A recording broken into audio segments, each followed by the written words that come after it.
2008, as I'll mention again in a few moments. Yeah, it's hard to see perhaps, but it's okay. I am Reformed in name anyway, so I have to have, you just had 3 points and now you get 3 more from me. Yeah, it's useful to start off with, of course, the problem that we're trying to address. It's a big problem. Otherwise, the rest of it doesn't really make as much sense or is not all that impactful. So we'll go by way of problem, projects, and position, my position. So let's talk first about the problem. Well, imagine that you had to preach this Sunday afternoon, or some Sunday. You can't read a sermon. You have to prepare the sermon from scratch and present it to the congregation. And that's without you having had any training for it or access, for that matter, to resources in order to assist you. This is the kind of situation that's not at all the exception for pastors in the majority world. It's the norm. It's the rule.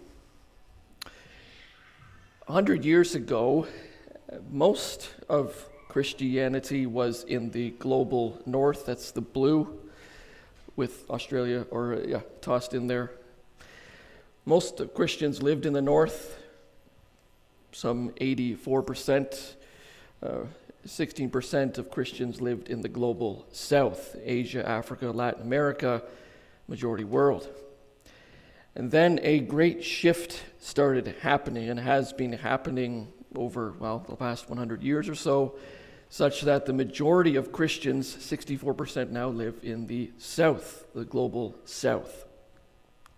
So it's a shift of, give or take, 48% in 100 years. The question is, of course, did theological education, did Christian publications and stuff like that all make the shift as well? The short answer is not really. There are statistics out there that 90% of local pastors in the majority world are underqualified or perhaps altogether unqualified. They stand in immense need of help. In Africa alone, in about 100 years, Christianity has grown from 7.5 million Christians to 504 million Christians.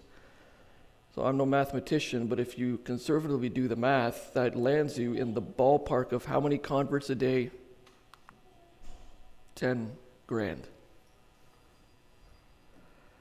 Can you imagine that? Conservatively, then, that number indicates that there's a need for about 70 new pastors per day. Do you know? We have a recent he's very recent graduate in our midst from seminary. Do you know any seminary that can prepare 70 new pastors a day? These are numbers that are ultimately intended to give you the sense, the awareness that there's a huge need for preaching out there and solid, reformed, biblical preaching. Now that's just Africa. 1.8 or so million ministers are going around preaching without qualifications. They climb the pulpit every Sunday, bring the gospel joyfully, with zeal, but undertrained, under-resourced. A lot of these brothers, a lot of these men are already working a regular job to earn an income, and then they do their work as pastors after hours. And yes, almost none have access to a good personal library. Through a series of providences from the Lord, it came into view for who is now the general manager of the study center, Reverend Jopi Vennerlinden in South Africa, to ask the question, what can we do? We are, of course, whether South Africa churches, our sister churches there, whether Canada, and so on, we're blessed with enormous spiritual wealth. We have access to the best training facilities, and we have the most amazing material within our reach at all times. What can we do to help? Well, imagine a situation now where the local uneducated pastor in a developing country can receive all the help he needs to preach biblically. Imagine a Pentecostal or Roman Catholic priest can be led to study Scripture more intensely. Imagine a missionary can have access to resources to help him to apply Scripture in difficult cultural contexts. The vision of the Reformational Study Center is, at its root, to build a digital library of biblical material for the young church. Now again, it's not easy to see the picture that well, but this is the plot where the Reformation Study sits. This is the house where our general manager lives. He's got a condition where his lungs get quickly impacted by outside air for much of the year. So if it dips below certain temperatures, he can get very quickly ill. This is a long story made very short. So his house is directly connected to what is the study center, just so that he can get back and forth by being inside. Here, this area, if you can sort of see it, that's the offices. That's what you saw on the first slide. This is all physical library. But yes, our vision is to provide online digital material for the young church. Let's talk about some of our main private and public projects. We divide them into those two basic categories. Has to do with copyright. Copyright laws are such that you can reproduce and share up to 10% of a book's contents, but you can't post that stuff on the web for the whole world to access. It's got to be a sort of a one-to-one thing. So that's where our private request services come into view. We are providing parts of books to individuals, but that's private access. Our first private, this is actually what got the whole work started, is our preaching library. It's our database that houses resources on Scripture passages. It's basically commentary material. At the moment, we have more than 16,000 documents currently available. That's not 16,000 discrete commentaries, but just bits and pieces of a commentary scanned in. This is how the whole thing got started. They need resources, let's get them some commentary stuff, and so forth. We also have the Timothy Project, which may be a name familiar to some here. It's the project that Lincoln Church in the Niagara region is involved in from a fundraising point of view. The Timothy Project is our project where we indeed tend to provide content from published books on all topics covered by the ministry that are non-sermon related. Okay, so preaching library is sermon related. You could say Timothy Project is providing them study material on all aspects of the ministry other than sermon preparation stuff. In this project, over time, we are indeed, by way of getting resources and providing them, we're trying to provide our users with a full library that gives them a biblical perspective on all topics under the sun. Just to give you a sense of how many requests we receive for materials per month at this point, and the number fluctuates a bit, but we receive and we serve 1,700 requests a month for material. Okay, so those are our two private projects. We have two main public projects as well. The first one is the Christian Study Library. Now, some of you, it's possible you've actually stumbled across this website, this resource, unwittingly, and used stuff from it, unwittingly or wittingly, but you get the idea. This is the Reformational Study Center's public digital library. It's got material, lots of material on there. Material from Reformed Presbyterian ministers. It's all article format. It's got material up there that's already been published but not made available yet on the web. Stuff like back issues of magazines. We have Clarion stuff up there from, back issues. We also have material we link to, material from Reformed websites, lots of external links that are pointing, to useful articles, blog posts, and so forth that are going to be of use to the pastors. We also have translated material, most of which is from Dutch into English, from the earlier Dutch stuff. They're popular magazines, popular church magazines. That stuff's being translated into English, posted on our site. And we have a growing body of material that's being transcribed. In total, at the moment, and this grows steadily, we have 18,700 plus articles available. We really believe that our website is unique. If you would go there, christianstudylibrary.org, and just poke around, you can spend a good bit of time exploring. But you'll see for every article that there's a summary of the article. Someone has summarized that article. There are keywords that are tagged and that you can hit those, and that'll give you another search on that tag or whatever the case may be. Furthermore, we're not in this just making publicly available our own self-produced in-house material, which is what most websites of this nature tend to do. Rather, we're trying to build, indeed, a full library in one spot, and to that end, we draw from all over the Reformed world, not only in the 21st and 20th centuries, but we want to give the wisdom from the ages, the Church of the Ages, to the pastors. Okay, time is marching along, which is good. So that's our two private, one public. The next is a newer project, which is the one that is, they all give me excitement in their own way, but this one is immensely exciting in its own way. Vox Viva. If I had time, I would give you a preview, but I'll leave some of our pamphlets behind, and you can check out some of the stuff with the links on your own.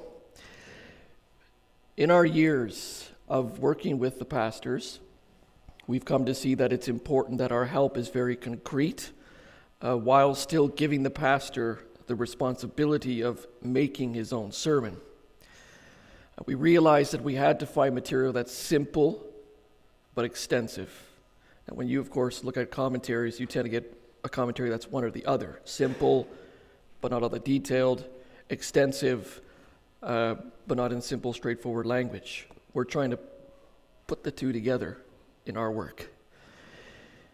So in order for the pastor to make a good and faithful sermon, it's important that he receives, in these cases, all the building blocks that are needed for his sermon preparation. And that's where Vox Viva comes into view. This is our Bible exposition and application project. So if you would poke around, it's primarily in question-answer format. Our goal is to, in time, have extensive notes on every scripture passage, every scripture verse, notes pertaining to the passage's context, its exposition, its application, how it points to Christ, sermon themes and points, suggestions, and so forth. So all the building blocks for sermon prep. Yeah. We went public with the project a year ago, last August. We were busy with it, of course, before that, already putting notes on there. But at this point, we have 12,000 notes and growing, publicly available. We are trying to, indeed, as swiftly as possible, provide a base amount of notes on all the books of the Bible as soon as we can, and build from there. At this point, we've got a good number of notes on books like Joshua, Judges, Ezra, Esther, Job, Lamentations, Zephaniah, Daniel, Amos. I'm not going in order. Mark, 1 Peter, Revelation. Just check it out, and you'll just be able to, I think, in short order, hopefully, get a sense of how this website is operating. But as this project grows over time, it's our hope and prayer that it'll give the pastors all that they need to prepare their weekly sermons. Just keep in mind, the Bible has over 31,000 verses, so this project alone will keep us busy for the next 100 years and change. My position. What am I up to day by day? Some have wondered if I'm a translator. Nope. I'm not at all involved in the translating, so I'm not involved in the Timothy Project stuff. I'm not an expert in Dutch, so that's not my area. I'm not involved in the Timothy Project. What you could, if we like handles, you could call me, though this doesn't cover the extent of my work, a theological gatekeeper. And I wear that hat, you can't even see. I wear that every day in my study, just so you know. I'm supposed to ensure that what is made publicly available, so think Christian Study Library, think Vox Viva, the stuff that gets made available on there is biblical, is reformed. So to that end, I'm involved in, at this point, primarily the Vox Viva project. I'm editing the contributions of others, so I serve very much as an editor, a copy editor, you could say, as well as contributing sermon outline material myself. I'm in my congregation in Dunnville. I preach one service a month. I'm going through the book of Judges there. The sermon prep that I do for Judges, that material ends up on the Vox Viva website. I'm also then, overseeing the stuff that gets posted on the Christian Library.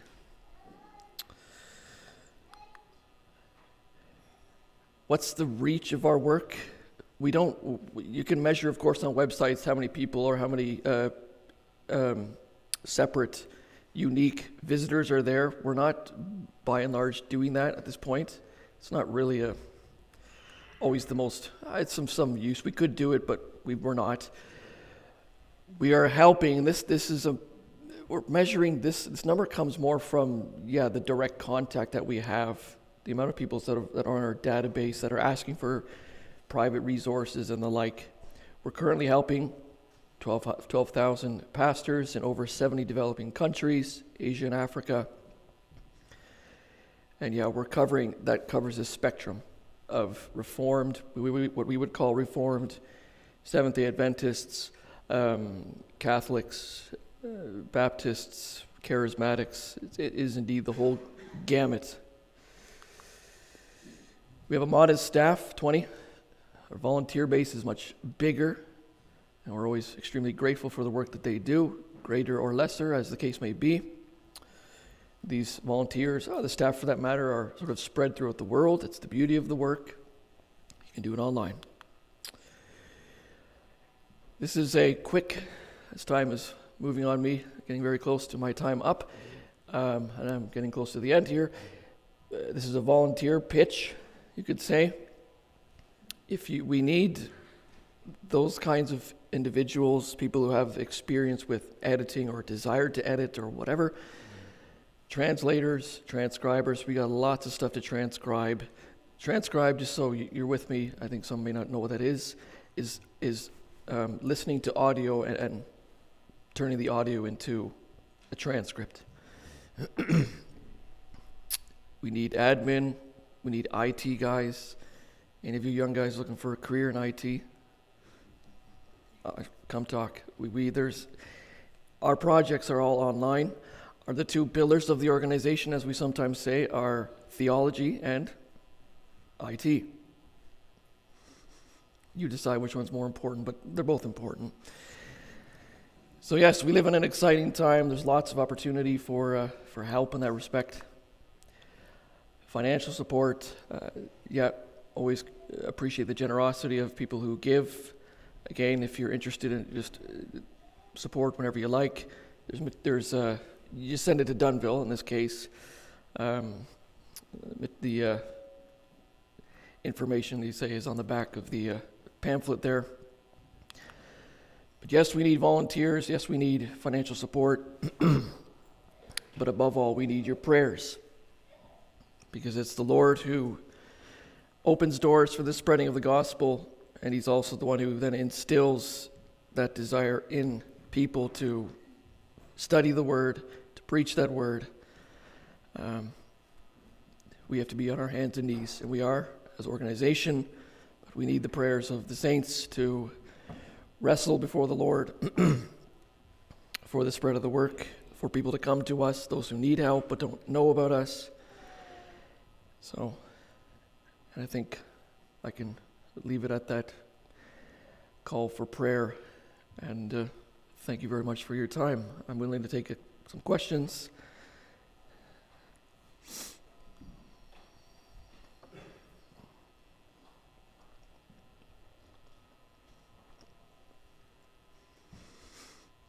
People can smell the coffee.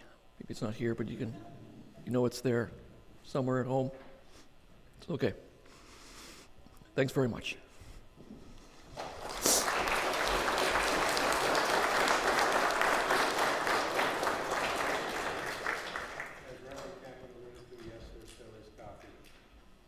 Thank you, Reverend Kampen, for coming and making that presentation.